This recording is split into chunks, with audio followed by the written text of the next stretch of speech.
Hey there, this is Susi Hately with Functional Synergy, and this is a sequence that I've designed for runners. Now, there's three key things that I like to focus in with runners. The first is the hips.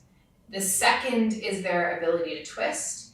And the third is connecting that ability to twist in their torso with their hips down to their feet. When my clients can get those three things going together, their running becomes more effortless and easy. So here we will go through a practice for the runner. What I've got here is a bolster and a block, as well as a strap and a ball, like a massage ball or a tennis ball. So we're going to begin, and I'm going to start in a Badakanasana position, and I'm going to place those feet up on the bolster. Now, this might be too much of an opening for you, so if you want to take the bolster underneath the legs, you can do that. It's totally up to you. Okay, so you find what is easiest for you. Do have the bottoms of your feet touching if you can. But again, if that's not what's available through your hips today, then don't do that. Just be aware that's where we're kind of moving toward. But don't force yourself into it, because then all you're training is the neuromuscular pattern of force, which doesn't really provide a lot of support. Yeah, so we're looking at support, we're looking at mobility, we're looking at ease, because when we cultivate more ease, we run faster, more light, more fluid,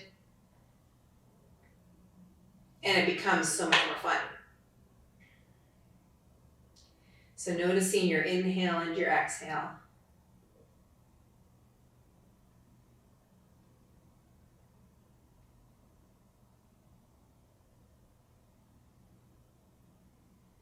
Just a couple more breaths.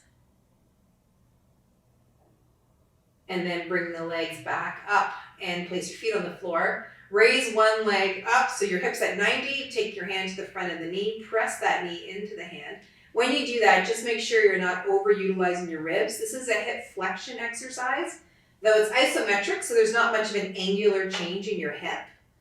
Just a little bit of engagement through that hip. Watch the shoulder. It's not getting too super involved. Okay, good. And then other side. Knee into the hand.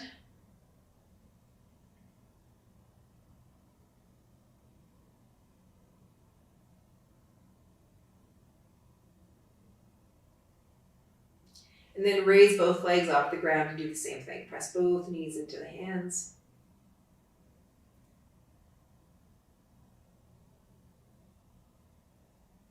Good. And then let the legs come down. Move that bolster away.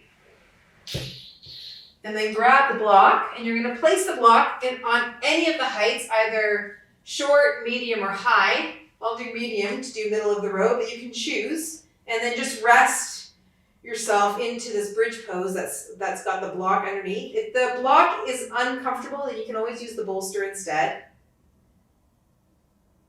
And then just breathe here. And then reach one foot forward. And for this one, keep the foot flat on the floor. This is not about getting some big hip flexor stretch. It's just moving the leg bone in the hip socket, which might make you wonder, well, then why are we doing it if we're not getting a stretch? Because the reality is that a stretch sensation does not indicate that you're actually doing something good or bad for your body. And so all I'm focusing on is that you're moving your leg bone in your hip socket, keeping that pelvis quiet. So I want you to pay attention to the movement of your leg bone in the hip socket. And then bring the leg back up, okay? Now lift the leg up, place the ankle on the knee, and start to move that leg bone in the hip socket. So when that leg moves away from you, the front of the hip is quiet, and the glutes and the rotators, those are engaging. Just let the engagement be soft and easy. You don't need to force this. And then bring an awareness to your upper body and your breathing as you shift to the other side. And just notice if there's anything up the chain towards your neck or your head that's getting involved.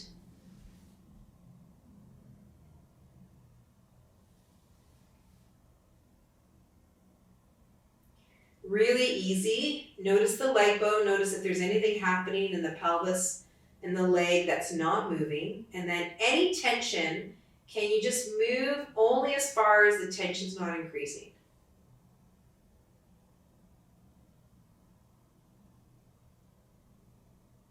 Really good. Okay, and then bring that leg down.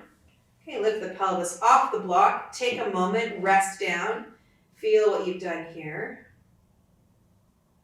We're going to roll on over. We're going to grab that block again. And we're going to move into a block between the heels exercise.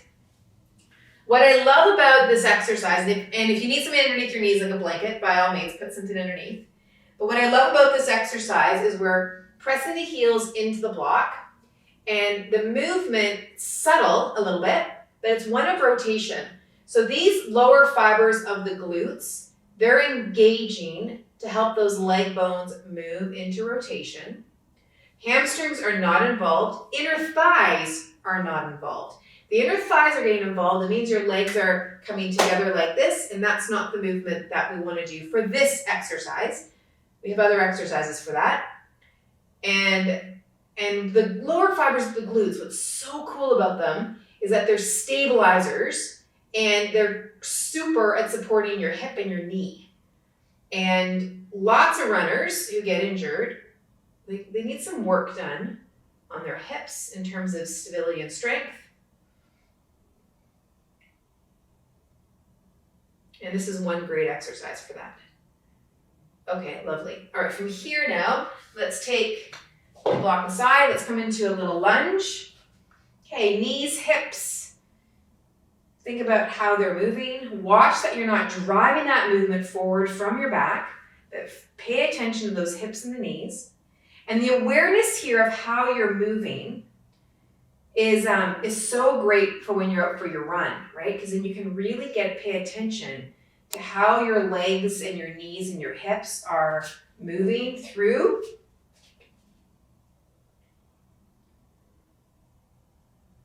And that just makes the whole, the canter or the gait of your movement as you run just so much smoother and easier.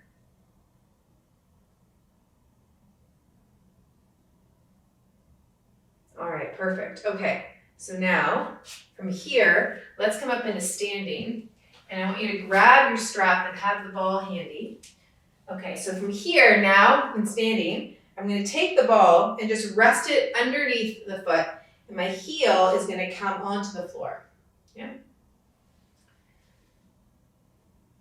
Just move that foot in and out. You can also roll the ball on the bottom of your foot. Whoops, that's always an interesting experience.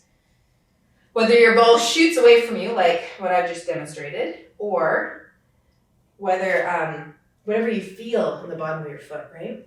So much tension can be held on the bottom of the foot, whether due to your hips or your calves or just the intrinsic tissue on your feet. Okay, great, good. And then from here, we're going to come back to the feet in just a moment, but just stand and feel your feet and notice what you're experiencing. And then take your strap and let's create a loop so that it's about shoulder width apart, and bring it under or over top of your shoulders here. Or sorry, those are your elbows, not your shoulders. All right, and then you're here, and then bend the elbows. Now what you're going to do is bring those elbows backward, but the movement, even though I just cued you from your elbows, the movement is the arm bone in the shoulder socket. Keep your forearms level, so watch that this doesn't happen, or some variation. Fingertips are pointing forward. Feel the bottoms of your feet, center of the heel, ball of your foot, and base of your pinky toe. It's actually a really great image for when you're running of how your feet are landing on the ground. And if you can be aware of those 3 points like a tripod.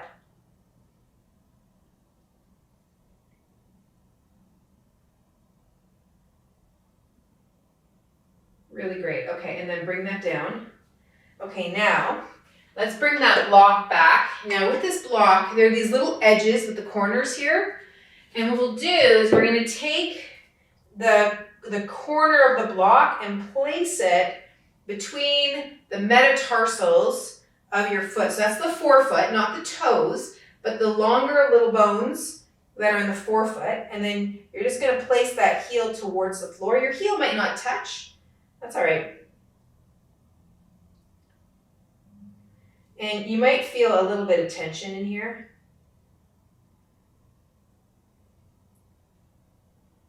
Just come in between each of those points. So your foot's coming around.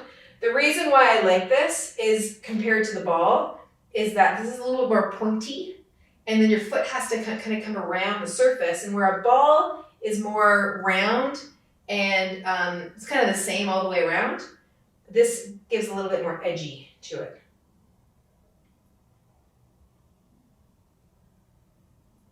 So you're just kind of going between, and you can play with this outside of this series and get some really interesting awareness and connection with your feet to your hips. All right, so now having done that, now stand and then notice where you're at on your feet and your hips. And then take either, I'm going to use a block, but you can put your block up like so, just place your foot up on it. You can also do this with a chair or an ottoman or coffee table. And from here, we're going to take ourselves into a twist. So bring the palms together. Take the index finger underneath the chin just to keep your head in line. It's so easy when we're limited in twisting just to lead with the head. We're just going to take that.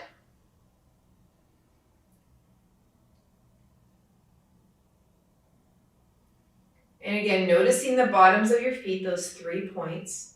Your pelvis is quiet. Okay, good. And then take that foot off. Let's go to the other side. We're going to do this a couple of times. Hands come up, and then let's take that twist. Twisting is so important to our gait pattern, walking or running.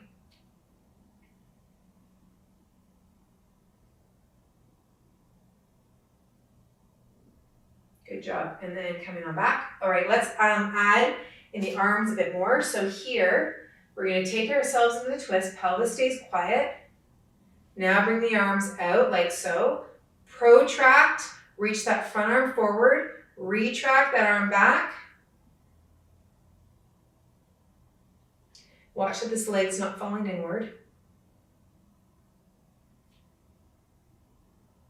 Okay, good. And then other side.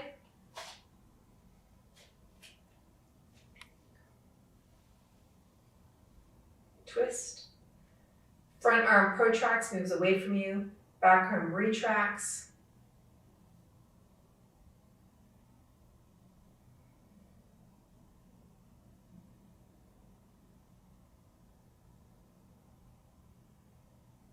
Great, and then come on back. Perfect. Okay, now from here, let's take one leg in behind and place the toes behind you. Really light pressure, it's for more for balance. And then press this leg here, your front leg, into your hand. So you're engaging a little bit through this outer hip, not by squeezing your butt, but by pressing your leg into your hand. Okay, and then other side. Press that leg into the hand.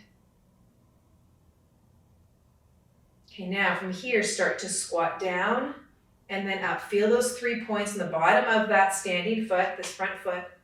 Keep that leg pressing out into your hand. Okay, good. Other side. So your hip, your knee, and your ankle. Press that leg out into the hand. Whoop. A little bit of balance. Okay, good. And now from here, stand and take your legs wide. Rotate the leg bone. So same thing, but now doing the same side, or doing this both sides at the same time. Pressing those legs wide. Lean forward a little bit. Keep those legs going backward into the hands, but now we're going to slide the hands forward, but keep the legs going backward. Now take a twist, like we were just doing. Watch that the head doesn't lead the way.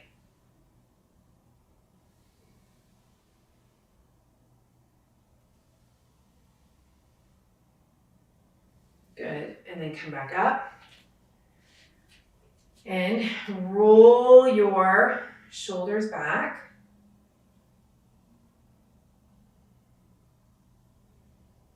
Okay, good. And let's come back down to the floor now. And we're going to finish up with a twist. So from here, you're going to take that leg up to your belly, but as you do it, watch your pelvis, that your pelvis doesn't tip backward and flatten your back. Just move that leg bone in your pelvis. Now you can do this a couple of ways that I'll show you. First, you can bring that leg right across your body first, and then you're going to take it into a twist. Shoulder girdle stays on the ground.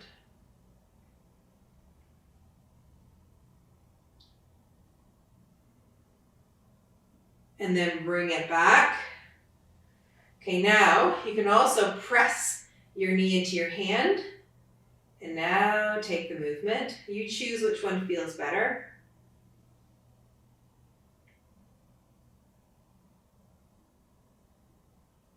Okay, good, and then come on back. Lovely. All right, now other side. Bring that leg across and then lift.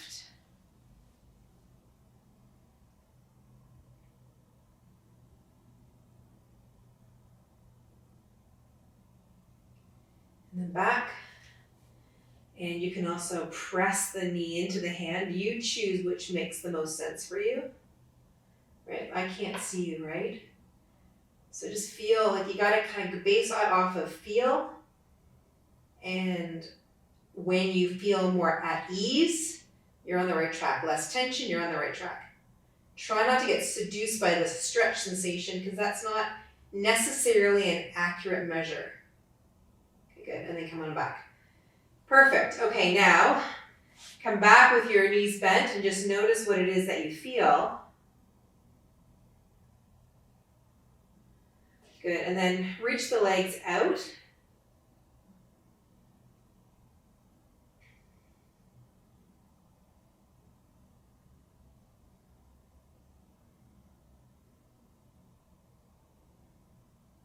Great, and you can stay here for as long as you would like.